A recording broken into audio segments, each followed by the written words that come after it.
Assalamualaikum warahmatullahi wabarakatuh. Hai semuanya, jumpa lagi dengan saya Risti Indah Prasetyawati dengan NIM 200210402100. Saya di sini akan memaparkan materi tentang mata pelajaran Bahasa Indonesia kelas 3 di tingkat sekolah dasar dengan tema 1, pertumbuhan dan perkembangan makhluk hidup. Subtemanya adalah ciri-ciri makhluk hidup. Sebelum memasuki materi, saya di sini ingin menanyakan terlebih dahulu, ada yang tahu apa saja yang termasuk makhluk hidup? Ya, makhluk hidup itu ada 3 ya, ada manusia, hewan, dan tumbuhan. Adapun ciri-ciri makhluk hidup. Ciri-ciri makhluk hidup itu ada banyak ya, tapi di sini hanya menjelaskan secara umum ya. Pasti kalian pada tahu, yaitu ada bergerak, bernafas, berkembang biak, tumbuh, makan, dan yang terakhir ada peka terhadap rangsangan. Poin pertama ada bergerak. Makhluk hidup itu dapat bergerak.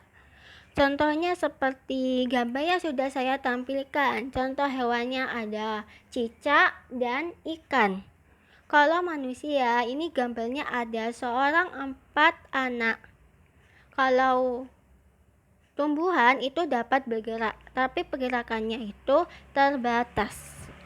Poin selanjutnya ada bernafas. Manusia bernafas dengan paru-paru. Hewan itu contohnya ada banyak, tapi di sini hanya beberapa saja ya. Ada ikan. Ikan itu bernafas dengan insang. Hewan amfibi, reptil dan burung bernafas dengan paru-paru.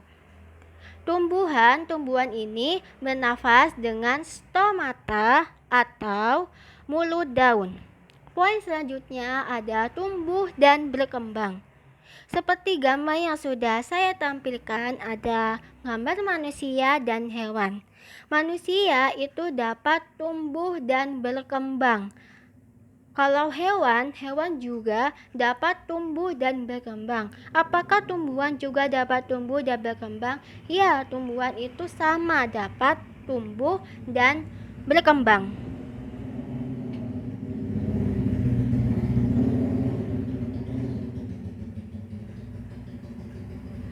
Poin selanjutnya ada berkembang biak. Seperti contoh yang sudah saya tampilkan, ada 3 ya, ada manusia. Manusia itu berkembang biak dengan cara melahirkan. Seperti contoh gambar ya, ada bayi, balita, anak-anak, remaja, lansia. Tumbuhan juga sama dapat berkembang biak, tetapi berkembang biaknya itu bermacam-macam, ada yang secara bertunas.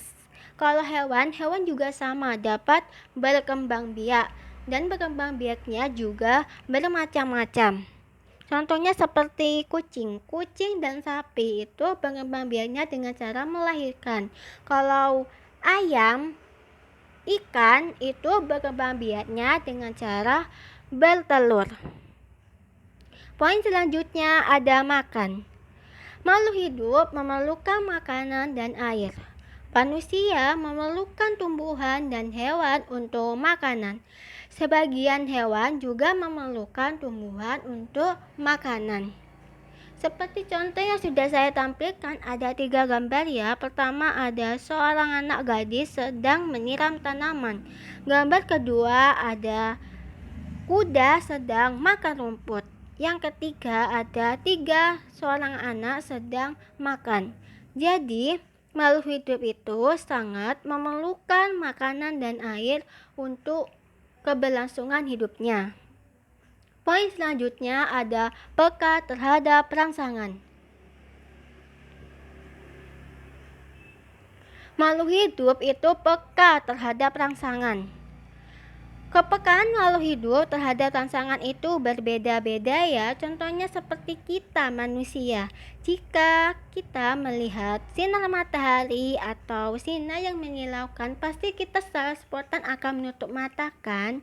Ya, contohnya seperti gambar itu seorang anak laki-laki sedang menutup matanya ketika melihat sinar matahari. Tumbuhan juga sama. Contohnya ada daun peti malu akan menutup daunnya jika disentuh. Buah pada pohon pacar Cina akan meletus jika disentuh.